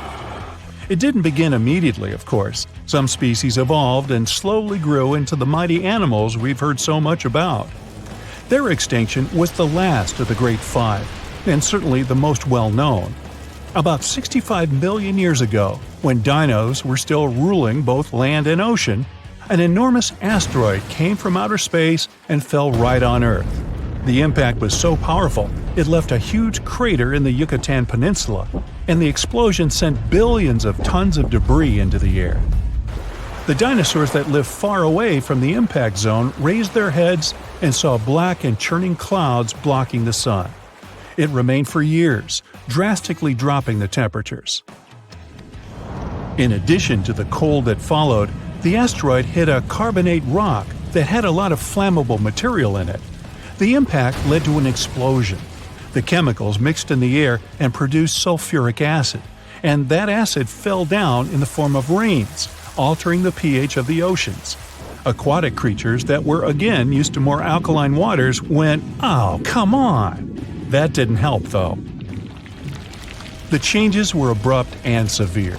About 75% of all animals and plants went extinct in a matter of years, unable to survive the new, harsh conditions on the planet. But some persisted. Many of them were reptiles, like crocodiles and turtles, which managed to survive even up to this day, looking almost the same as they did back in the dinosaurs' days. Others were mammals, which had lived in the shadow of the mighty dinos and hid from them in dark corners.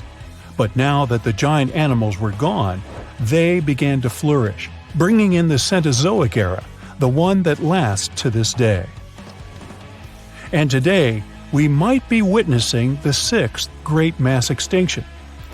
According to scientists, with the evolution of humans, a lot of different plants and animals have gone from the face of our planet, never to return. The good thing is, mass extinctions have always happened over a span of several million years, so we might still have time to recognize it, prepare, and counteract. What do you think? Shall we? Back in December 2012, a lot of people were freaking out over the idea that the world might end in some catastrophic event. And it was all thanks to the famous Maya calendar. This ancient way of tracking time had been the subject of endless speculation. But one of its biggest mysteries was definitely an 819-day count found in some versions of the calendar. No one could explain why it was there or how it worked, until recently, when a group of researchers from Cambridge might have finally cracked the code. First things first, how does the Maya calendar work? So the system the Maya civilization used to track days was based on something we now call the calendar round. Think of it like 3 interlocking gears. These are 3 cycles working together. The first is a 365-day solar year, known as Hab. The second is a cycle of 20 names. And the third is a cycle of 13 numbers, which forms a 260-day sacred calendar, called Solkeen. Just like we'd say something like December 25th, 2025, they named their days based on how these 3 cycles lined up. For example, here we have the day 3 Manik and the 14th of the month Hop. It takes 52 years for the 3 cycles to align in the same way again. After that, the days start repeating. But this is where things start to get more complicated and mysterious. On some Mayan monuments, we have also found enigmatic inscriptions pointing to the existence of another cycle, the 819-day count. There are about 20 examples of these inscriptions, mostly found in places like Palenque and Yaxchilan in Mexico. So it didn't seem random at all, and this calendar must have been hiding a big secret. Early research showed that the 819-day cycle was represented by one of 4 colors and the cardinal directions associated with them. Black was tied to the west, red to the east, white to the north, and yellow to the south. Researchers also discovered that this period of time could be broken down into 3 smaller cycles: one of 9 days, one of 7 days, and one of 13 days. Multiply them together, and you'd get 819 days. Pretty cool, but why did they do that? This color scheme and the 3 cycles seemed like a basic level of interpretation, and experts were pretty sure its real purpose was still hidden from us. Another thing researchers noticed is that this strange count of days was mostly shown using a Y glyph, followed by a number. But in some cases, they also added a glyph representing Kawil. This was a powerful Maya deity often associated with creation and lightning. He was usually symbolized by a torch coming out of his forehead, representing the spark of life. But in the 90s, a study suggested that when Kawil's inscription showed smoke and fire coming from his forehead, it could actually represent the planets Jupiter or Saturn, or maybe even both. Wait, that means that the 819 days count could be linked to both planets in some way. From there, research focused on figuring out what that link might be. The first conclusion is that this calendar might have helped the Maya track the movements of those planets in some way. Then they started noticing something interesting. These cycles could be specifically tied to the synodic periods of Jupiter and Saturn. By synodic periods, we mean the time it takes for a celestial body, like a planet, to return to the same or nearly the same position as seen from Earth. While this possibility was pretty exciting, something didn't quite add up. Each planet moves very differently, and trying to fit multiple planets into an 819-day span just didn't seem to work. In other words, this 4-part color-coded calendar system was simply too short to align perfectly with the synodic periods of the visible planets. So it looks like we're back to square one. This mystery had people scratching their heads for ages, until 2023, when specialists realized they might have been looking at it all wrong. Researchers actually needed to shift their perspective. Instead of seeing this system as 819 days, they needed to consider the number as representing timelines. And this period of time could be just a small part of a much, much bigger calendar. You see, as we said earlier, this cycle seemed to track the period when a planet became visible to people on Earth. To prove that these 819 cycles were timelines, not actual days, researchers needed a planet that could serve as a starting point to back up their theory. In this case, it was Mercury. And there's a pretty simple reason for that. Mercury's synodic period is 117 days, which fits perfectly into the calendar count. I mean, if you take 1819 and divide by 117, you get the number 7. So, Mercury is the only visible planet whose synodic cycle fits neatly into this period as whole numbers. Perfect. Now they had a solid starting point. From there, they needed to expand the calendar by increasing its length to 20 periods of 819 days. Suddenly, a pattern emerges. And just like that, all the synodic cycles of the planets fit perfectly into the system. For example, Saturn's synodic period from 378 days lines up perfectly after 6 819-day cycles. Venus aligns every 5 cycles, Jupiter every 19 cycles, and Mars, which takes the longest, needs 20 cycles. In other words, it takes about 45 years for Mars to align with the synodic periods of all visible planets. So, this is how researchers determined that the ancient civilization wasn't referring to days, but rather to timelines. The Maya astronomers came up with this count as part of a larger calendar system of 20 periods. But then a question comes up. Why was studying the Cenotic period so important to the Maya? Well, we don't have super specific answers about this mysterious calendar yet. But what we can say for sure is that the Maya truly believed in the powerful influence of the cosmos on daily life.